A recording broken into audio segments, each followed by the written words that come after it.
And now, it's time for DJ Rocky's Secret Files. Bakla ang kahati ko. Itago niyo ako sa pangalang Tina. Pagpasensyahan niyo na ako kasi hindi talaga ako marunong gumawa ng sulat. Tsaka mahiyain ako. Pero gusto kong ibahagi ang secret file ng buhay ko. Lakas ng loob ang naging puhunan ko para gawin ko to. Muli, ako si Tina at ito ang aking secret file. Almost 2 years na kami ng boyfriend ko. Siya si JB. At sa loob ng mahigit 2 taon, halos away-bati ang tagpo namin. Hiwalayan at balikan. Yan ang naging sitwasyon namin. Aaminin ko, gwapo si JB. Artistahin ang dating. Mala James Reid ang itsura. Kaya hindi na ako magtataka kung bakit maraming babae ang nanguhumaling sa boyfriend ko. Samantalang ako, simple lang. At kung titingnan, hindi bagay sa itsura ng boyfriend ko. Minsan nga naiisip ko kung ano kaya ang sinasabi ng tao kapag nakakasalubong kaming magkasama ng boyfriend ko. Iniisip ko na baka nagtataka sila kung bakit pangit naman ng girlfriend niya o kaya naman ang swerte ng babae kasi gwapo yung lalaki. Basta, against all odds ang naging relasyon namin. Pero sabi naman ni JB, mahal na mahal niya ako at handa niya akong ipaglaban kahit kanino. Naiinggit lang daw yung iba kasi ako yung pinili niyang mahalin. Pinatunayan naman ni JB, kaya siguro tumagal kami. Pero bago matapos ang 2017, halos napadalas yung away namin. Lagi kami naghihiwalay. Lalo na nung pumasok na ang 2018. Yung dati naming masasayang pagtitinginan, napalitan ng mga luha. Halos sa loob ng 1 buwan, 2 beses kami kung maghiwalay. At aaminin ko, sobrang mahal na mahal ko si JB. Ang dami naming pangarap para sa aming dalawa. At dahil sobra-sobra ko siyang mahal, ako na mismo ang gumagawa ng paraan para magkabalikan kami. Dahil kapag magkaiwalay kami, para ako masisiraan ng bait. Kahit sinasabi kong ayaw ko na, pero iba pa rin yung sinisigaw ng puso ko. At sabi nito, kaya mo pa yan. Kaya ko pang magtiis. At nangihinayang ako sa 2 taon na pinagsamahan namin. Dumating ang Feb.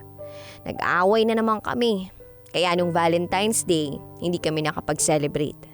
Nakakalungkot na halos lahat ng makasalubong kong couple ang sasaya nila. Kaya after ng class namin noon, umuwi na lang ako sa bahay at nagkulong. Kinabukasan, nakasalubong ko yung common friends namin na couple. At tinanong kung bakit hindi daw kami nag-date ni JB kahapon.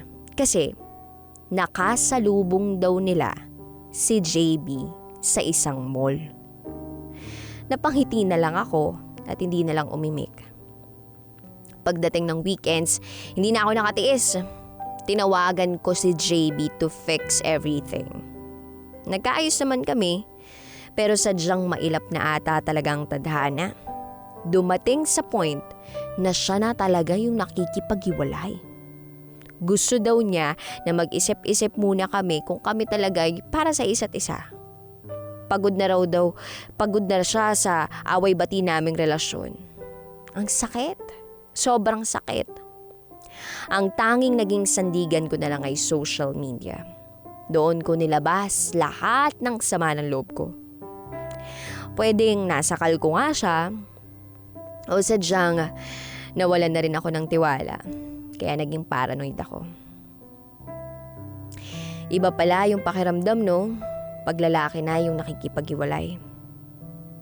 Hindi ko alam kung saan ako magsisimula. Gulong-gulo ang isip ko, lalong-lalo na kapag mag-isa na lang ako sa kwarto ko. Lagi ko siyang naiisip at nakikita sa apat na sulok ng bahay namin. Naalala ko lahat ng memories naming dalawa.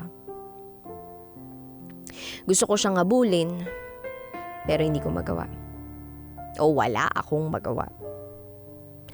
Dumaan ang ilang linggo, hindi pa rin ako okay. Lalo na't nakikita ko siya sa school namin. Same school kami at same course, kaya ang hirap-hirap. Dumating ang bakasyon. Hindi ko alam kung matutuwa ako, malulungkot kasi alam ko sa sarili ko na hindi ko siya makikita. Marami kaming common friends kaya kahit bakasyon na, may mga nakukuha pa rin akong information tungkol kay JB. Sa mga kaibigan niya, sa paglalaro niya ng basketball at billiards, pag inuman nila magtotropa, madalas ko siyang ini-stalk sa mga social media kaya alam ko rin na nagbi-beach sila sa Batangas. Yun yung bakasyon na sinasabi niya na hindi ako pumayag. Kasi hindi niya masabi sa akin kung sino yung mga kasama niya. Basta mga kaibigan daw eh. Sino mga kaibigan? Yun ang tanong ko sa kanya. Nalaman ko rin na nag-overnight swimming silang magbabarkada sa isang resort sa Laguna. Inisip ko na baka nasakal ko nga siya. At sa loob ng mahigit na 2 taon namin, na-miss niya na yung dati niyang ginagawa na madalas mag-out of town kasama ang mga kaibigan niya. Hanggang sa dumating na yung pasukan at laking gulat ko, nag-shift siya ng morning class na dati naman ay lagi siyang panghapon kasi nga hindi siya morning person. Wala na talaga. Yan yung nasa isip ko. Halos puro emo yung mga pinagpo-post ko sa FB, Twitter at IG. Hanggang sa isang araw, nakasalubong ko si Troy. Nakasalubong ko siya sa mall na malapit sa amin. Kababata namin si Troy ni JB. Halos naging magkaklase pa kami nung elementary days namin. So tinanong ako ni Troy kung ano ba daw yung nangyari sa amin ni JB. Kasi madalas niya daw makita yung mga post ko. Hindi na lang ako gaanong nagkwento kay Troy kasi alam kong best friend niya si JB. Napaiyak na lang ako at sinabi ko sa kanya na mahal ko yung kaibigan niya. Tinanong ko rin siya kung meron bang iba si JB o kung meron ng bago o may iba ng kinalolokohan. Gusto kong malaman kasi hanggang ngayon gulong-gulo ang isip ko kung bakit siya nakipaghiwalay. At sabi ko pa kay Troy, huwag siyang mag-alala dahil hindi ko sasabihin kay JB na nag-usap tayo. Pero ang gusto ko lang magkaroon ng peace of mind. Pero wala akong nakuhang information kay Troy. Pero alam ko na may alam siya at alam niya kung ano yung dahilan. Umuwi akong magang-maga ang mga mata ko sa kakaiyak. At eto na naman, mag-uumaga na, hindi pa rin ako makatulog. Nang bigla akong makatanggap ng text message. Agad kong kinuha yung cellphone ko at nagbaka sakali na si JB ang nag-text. Pero umasa lang pala ako. Si Troy ang nag-text, nangungumusta. Musta ka? Sabi niya. Eto, di makatulog, reply ko. Nag-reply pa siya na kasama daw niya si JB ngayon at naglalaro sila sa bilyaran.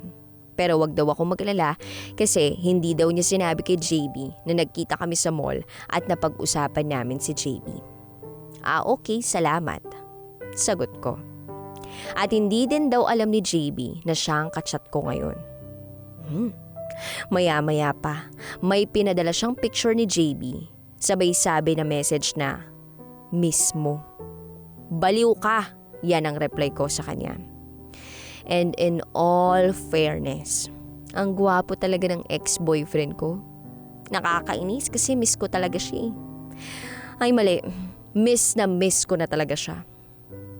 Maya-maya pa, naka-receive na naman ako ng message mula kay Troy. Gusto mo ba talagang malaman ang tungkol kay JB? Oo, ang mabilis kong reply. Maya-maya pa ay nag-reply uli si Troy.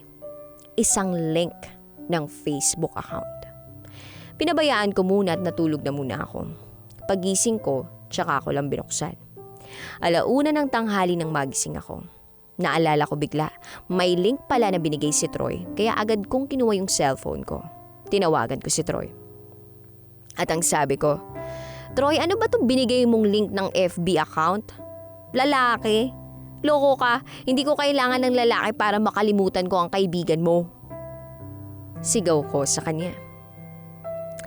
Sige, kita tayo sa mall, basta wag mong sasabihin kay JB to ha. Sabi ni Troy sa akin. Sige, mag-aayos lang ako at doon na lang tayo sa mall magkwentuhan. Sagot ko sa kanya. 3:00 ng hapon na magkita kami ni Troy sa mall. Ipinahiram sa akin ni Troy yung cellphone niya at inopen yung FB account na ibinigay niya sa akin. Sino ba tong kaibigan mong Aris Mendoza? Tanong ko sa kanya. Tingnan mo na lang, tugon sa akin ni Troy. Nag-scroll down ako at laking gulat ko. Nakasama niya sa lahat ng photos niya ang ex-boyfriend kong si JB. Sino to? At ano ba to, Troy? Hindi ko magets. Tanong ko sa kanya. Siya si Aris, ang karelasyon ni JB. Ang sabi ni Troy. At halos ma-shock ako sa lahat ng narinig ko. At naalala ko na nung January, inimbitahan ako ni JB sa isang dinner at pinakilala niya yung lalaking yun. Kaya ang sabi ko kay Troy ay, nakilala ko na yan eh. Nakilala ko yan na kaibigan niya daw. So ano, sinasabi mo ba na bakla si JB? Tanong ko kay Troy. Hindi ko alam. I mean, hindi ako sure. Pero ang sabi ni JB, naguguluhan daw siya at mahal ka pa rin daw niya. Sagot sa akin ni Troy. At sa pag-check ko sa FB account ng Aris Mendoza na yun, sobrang dami kong napagtagpi-tagping kwento. Tulad na lang na parang nagmamadali si JB na umalis kapag monthsary namin kasi same date lang nung monthsary nila yung amin. At saka kaya pala minsan a day before or after ng monthsary na kami nagkikita kasi sa mismong araw na yun, si Aris yung kasama niya. Tapos nung Valentine's Day din, si Aris ang kasama niya. Yung sinasabi niyang magbabakasyon siya sa Batangas at hindi ako pumayag kasi hindi niya masabi sa akin kung sinong kaibigan niya yung kasama niya.